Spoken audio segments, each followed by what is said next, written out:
Estamos a enero 21 del 2021.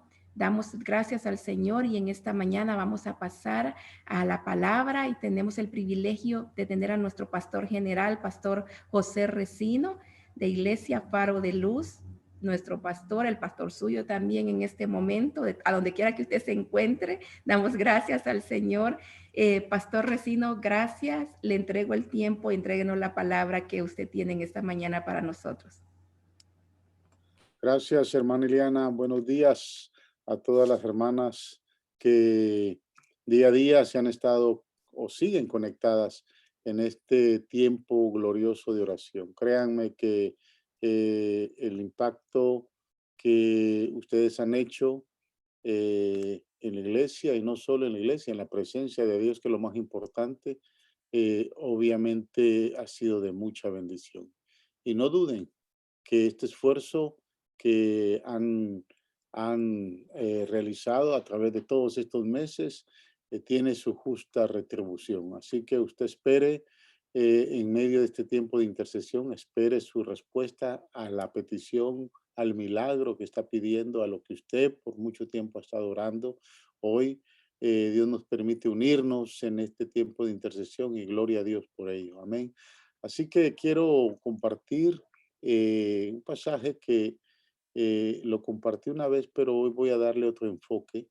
La Biblia nos da esa gran bendición de poder eh, darle enfoques al contexto de la palabra que nos permite aprender cada día más. Allá en Lucas capítulo 7, versos del 11 al 17, se relata la historia de una mujer que perdió a su hijo, una mujer que no era judía, una mujer que se le conoce como la viuda de Naín. Y quiero que me acompañe ahí a ese pasaje en el versículo 11 hasta el 17 del capítulo 7 de Lucas. Y dice la palabra leyendo de la nueva versión internacional. Aconteció que él iba a la ciudad que se llama Naín e iban con él muchos de sus discípulos y una gran multitud. Cuando llegó cerca de la ciudad, he aquí que llevaba a enterrar a un difunto. Y escuche, dice hijo único de su madre. Y esa expresión, hijo único, es muy importante, la vamos a evaluar en esta mañana. Eh, Había con ella mucha gente de la ciudad. Y cuando el Señor la vio, se compadeció de ella. Y le dijo, no llores, qué lindo es nuestro Señor Jesús. Amén. Que sabe llegar en el momento oportuno. Y acercándose, tocó el féretro, y los que lo llevaban se detuvieron. Y dijo, joven, a ti te digo, levántate. Entonces se incorporó el que había muerto y comenzó a hablar y lo dio a su madre. Y todos tuvieron miedo y glorificaban a Dios, diciendo, un gran profeta se ha levantado entre nosotros y Dios ha visitado su pueblo. Y se extendió la fama de él por toda Judea y por toda la región de alrededor. Padre, en el nombre de Jesús, te damos gracias, Señor, por darnos el privilegio en esta mañana de unirnos a este grupo de damas, y no dudamos que hay algunos caballeros. Señor, que unidos en oración e intercesión, Señor, hemos estado clamando a ti. Gracias, Señor, por el sentir, por el esfuerzo, por el sacrificio que muchas de estas mujeres hacen, Señor, al poderse levantar y conectarse en este tiempo de oración. Yo, Señor, estoy completamente seguro que tú vas a bendecir cada día, Señor, a cada una de ellas por este tiempo, por esta entrega, por este esfuerzo, por esta inversión de tiempo que están haciendo en tu presencia. Las bendigo, Señor, y bendigo esta palabra en sus vidas, Padre, para tu gloria, en el nombre de Jesús. Amén y amén. Gloria al Señor. Esta es una eh, de las resurrecciones que Jesús hace, milagros de resurrección que Jesús hace y que podemos observar en el Nuevo Testamento, así como resucita a la hija de Jairo, así como resucita eh, a este hermano de Marta y de María llamado Lázaro.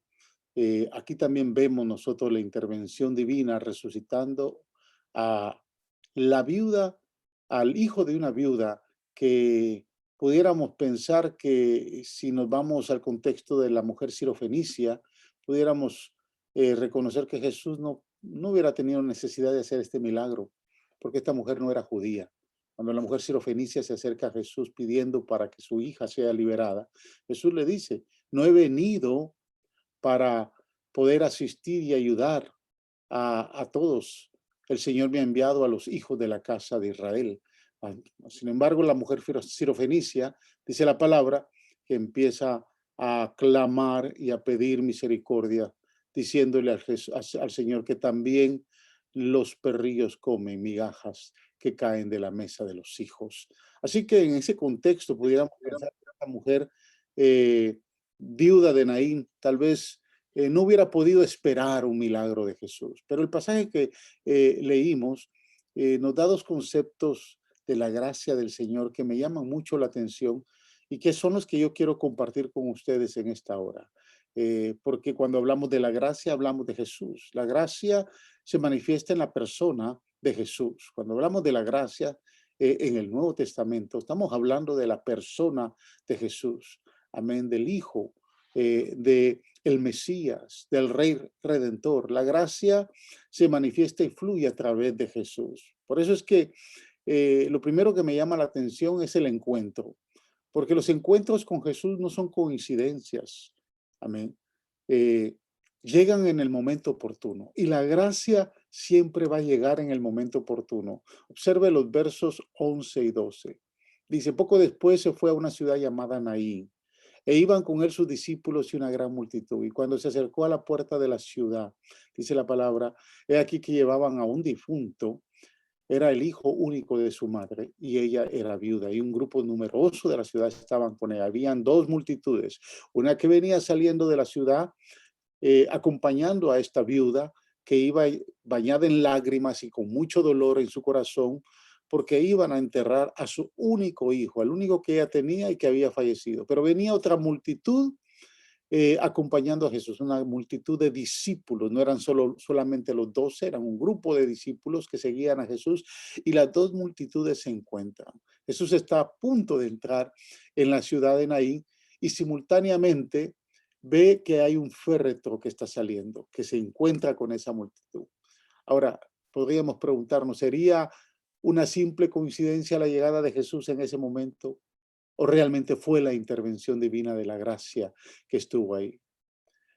¿No está la vida de cualquier persona, hermanas, llena de hechos y circunstancias que a menudo las podemos describir como simples coincidencias? ¿Cuánta gente le pasan cosas que las puede atribuir a una coincidencia? Bueno, desde el punto de vista humano podrán ser coincidencias, ya que el hombre de momento no ha planeado esas circunstancias. No obstante, para usted, para mí, para todos los hijos de Dios, desde el punto de vista divino, todas estas notables coincidencias realmente son intervenciones de la gracia.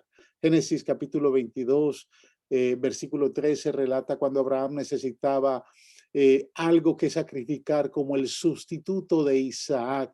Dice la palabra que ahí cerca de él se encontró un carnero. ¿Sería una coincidencia? Capítulo de jueces, capítulo 7 de jueces nos relata, hermanos, que cuando Gedeón necesitó valorar o tener valor para enfrentarse a los madianitas, en aquel mismo momento escuchó a un madianita contarle a su compañero el sueño que había tenido. El compañero interpreta que el sueño es una prueba de que Madián está a punto de ser derrotada por Gedeón. Y Gedeón, animado con lo que está escuchando, interviene, invade con sus 300 hombres y triunfa gloriosamente derrotando a Madián. ¿Sería una coincidencia? No lo creo.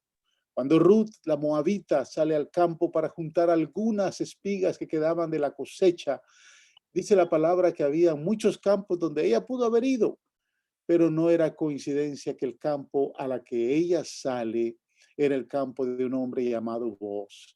En aquel preciso momento el hombre de Dios había separado, amén, eh, para ser el futuro esposo de esta mujer. Ruth no lo sabía, pero no era coincidencia. Cuando Jeremías es arrojado en una cisterna donde comienza a hundirse en el estiércol y no hay quien lo rescate, dice la palabra que no es coincidencia que un etíope llega en aquel preciso momento para rescatarlo y sacarlo del pozo. Del mismo modo, en el libro de Hechos, en el capítulo 23, entendemos que se relata cuando los judíos están a punto eh, de que Pablo se les escape de las manos. Están tan seguros que más de 400, perdón, más de 40 de ellos han hecho un juramento de no comer ni beber hasta que hayan asesinado al apóstol Pablo.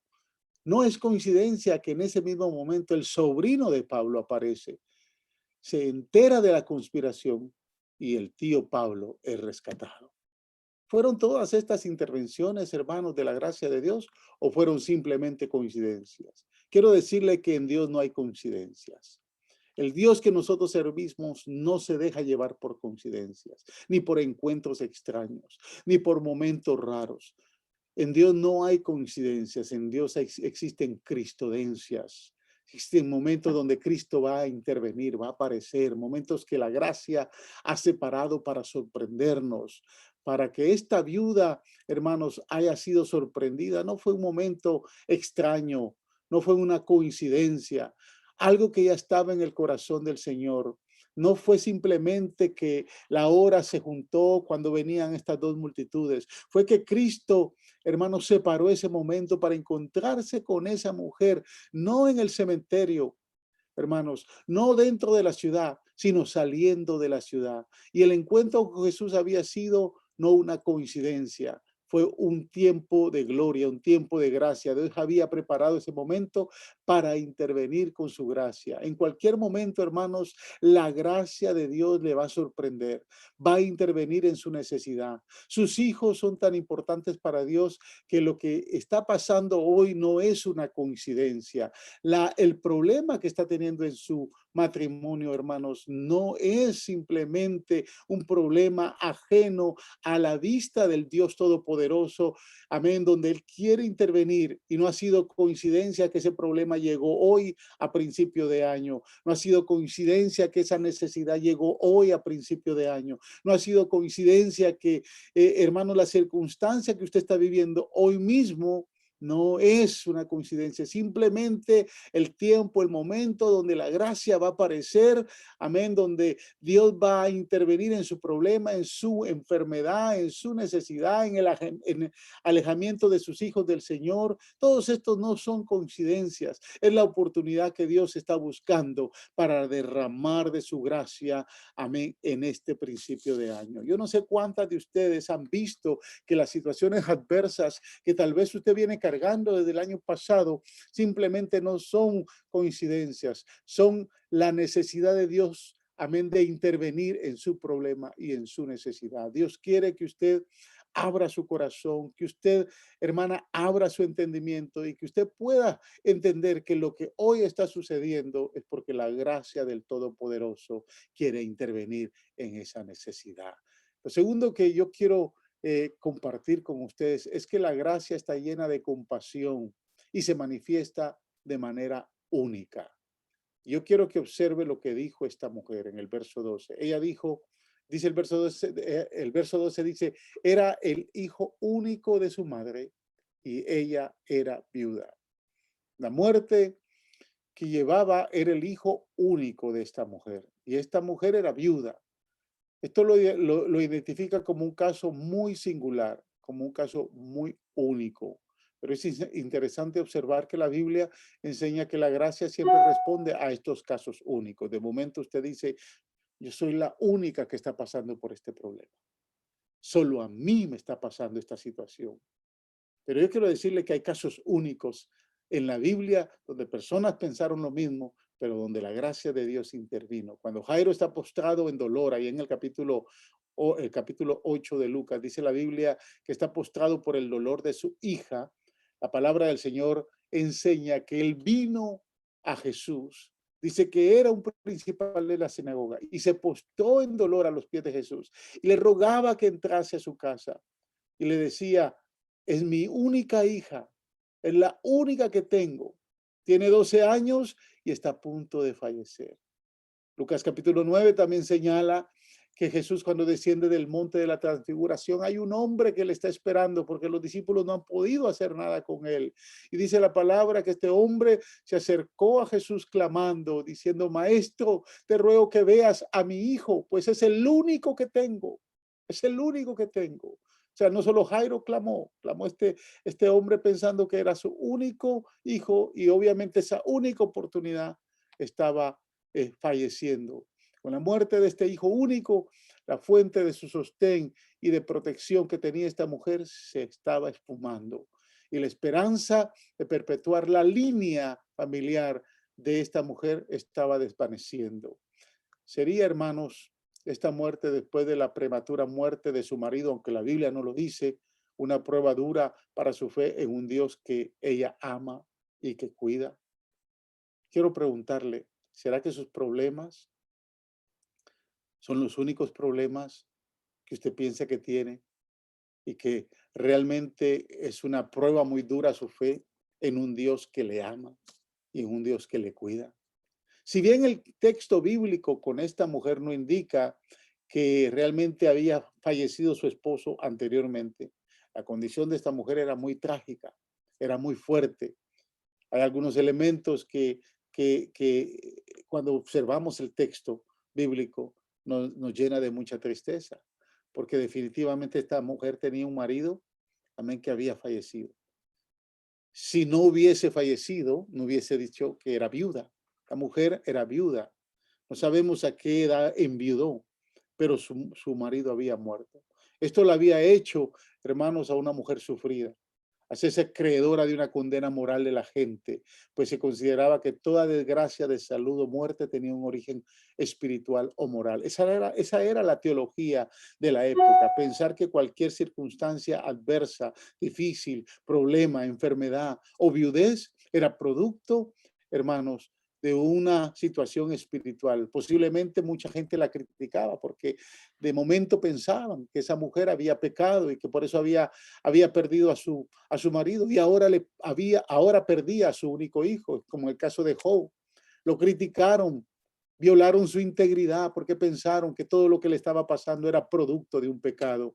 El hijo único de esta mujer muere. Esto implicaba que ella pasaba a depender de la caridad pública. Escúcheme bien, no simplemente de un programa social, porque en aquel entonces estos programas sociales no existían y si existían era solo para las viudas de Israel.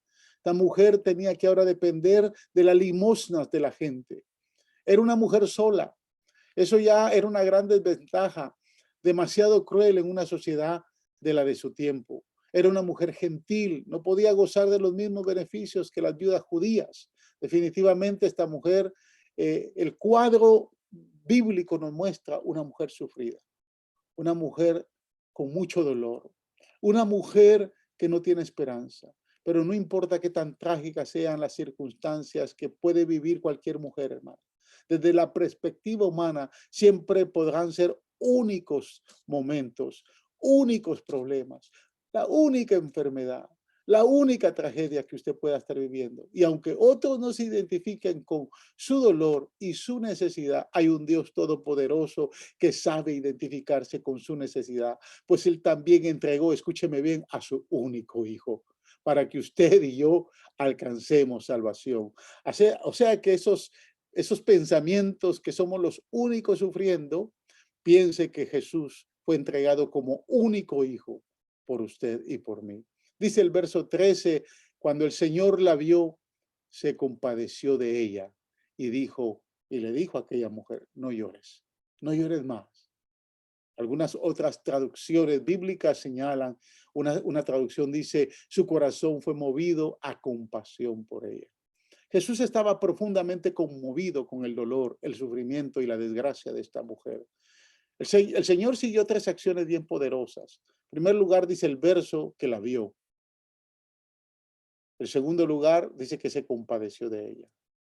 Y en tercer lugar, dice que le dijo, no llores. O sea, Dios ve nuestra necesidad. Dios se compadece con bondad y misericordia.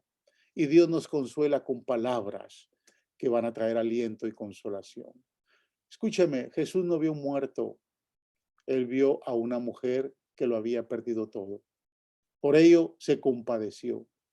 En griego, la palabra compasión es un vocablo que yo no lo puedo pronunciar, pero que expresa revolverse las entrañas. Eso es lo que expresa la palabra compasión, como que algo se revuelve dentro de uno, una fuerte emoción de quebranto y de dolor.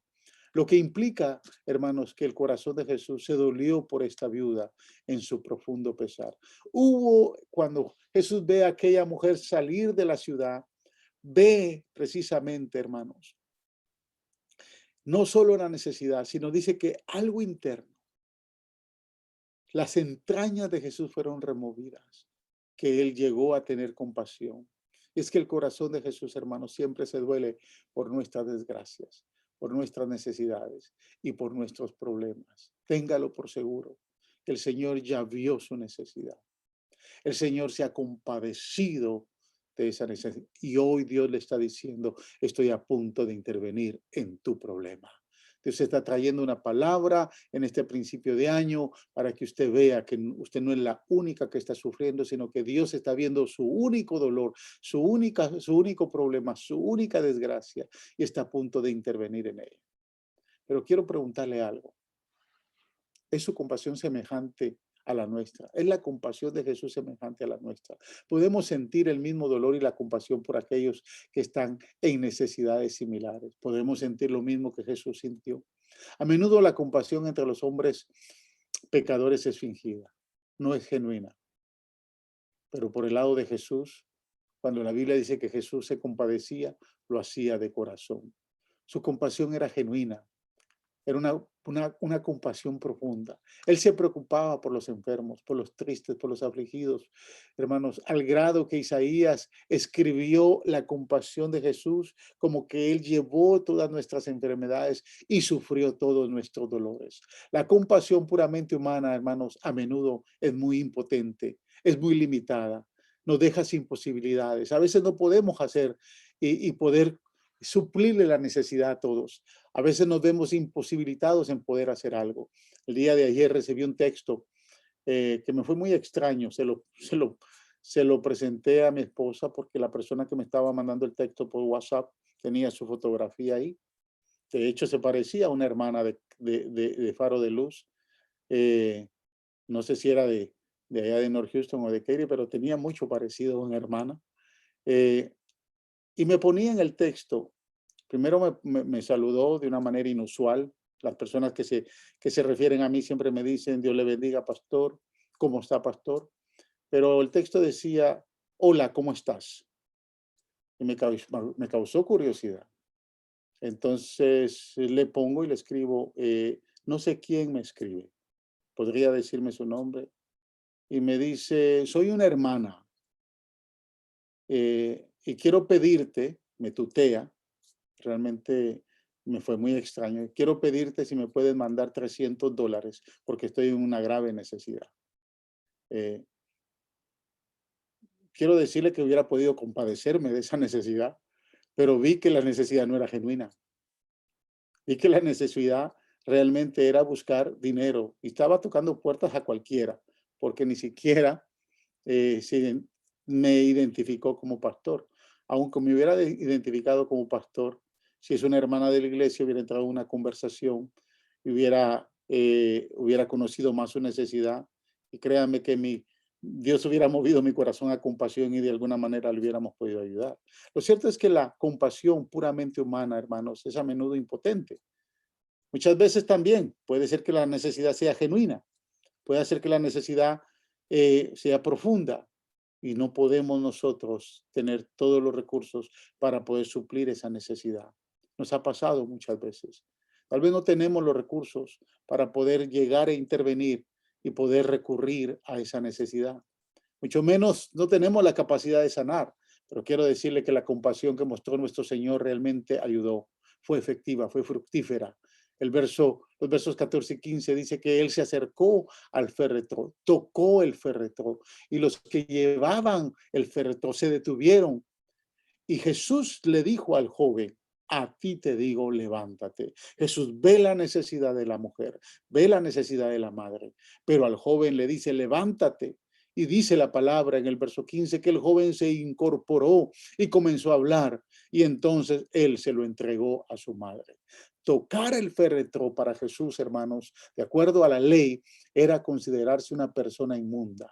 La ley impedía que un judío, especialmente un rabino como Jesús, pudiera tocar un féretro. O sea, era condenable, pero aquel que podía comer y beber con publicanos y pecadores sin llegar a contaminarse, podría también experimentar, hermanos, no contaminarse al tocar un féretro. Por el contrario, en lugar de hacerse inmundo, Jesús estaba ahora en el proceso de vencer la muerte y la inmundicia. El poder de la vida, hermanos, frente al poder de la muerte. Lo único que se escucha es la palabra del poder majestuoso que le dice a aquel joven, joven, a ti te digo, levántate. Amén. Y la victoria sobre la muerte es inmediata y es completa. Aquella madre ve a su hijo incorporarse. Aquella madre ve a su hijo ser resucitado. Qué gloriosa intervención. Hermanos, para esta es una escena poderosa, la resurrección y la vida en carne humana, con una palabra da mano, amén, vuelve a la vida el cuerpo de aquel joven muerto y se lo entrega a su madre, que hoy ella expresa gozo, alegría. ¿Cómo usted se hubiese sentido, hermano? ¿Cuál hubiese sido su expresión? ¿Cuál hubiese sido su actitud frente a aquel milagro poderoso que se está viviendo? La compasión encarnada cita su poder absoluto para secar las lágrimas del dolor de una viuda, de una mujer sufrida que está viviendo en carne propia lo que está expresando. Mas, sin embargo, Jesús le dice, no llores, levanta al muchacho, lo resucita y se lo entrega a su madre. Hoy también la gracia, hermanos, del Señor sigue siendo compasiva. El Señor no ha dejado de ser compasivo. El Señor no ha dejado de ser misericordioso. Está aquí para secar sus lágrimas. Está aquí para aliviar su dolor. Está aquí para confrontar su tragedia, cualquiera que sea. Hay algo que me llama la atención de este pasaje. El verso 16 dice, el temor se apoderó de todos ellos y glorificaban a Dios diciendo, un gran profeta se ha levantado entre nosotros y Dios ha visitado a su pueblo. Los espectadores de este hecho vieron algo más que el poder de Dios. Testificaban también de su cuidado amoroso. Entendieron también que al volver a la vida a este joven y permitirle así unirse a su madre, Dios estaba revelando su profunda preocupación y gracia hacia un pueblo en general, no simplemente hacia los judíos. No se encierre en su único problema, no se encierre en su única necesidad. Tal vez usted ha pensado que en este principio de año todos empezaron bien y usted es la única que está pasando por situaciones difíciles y adversas.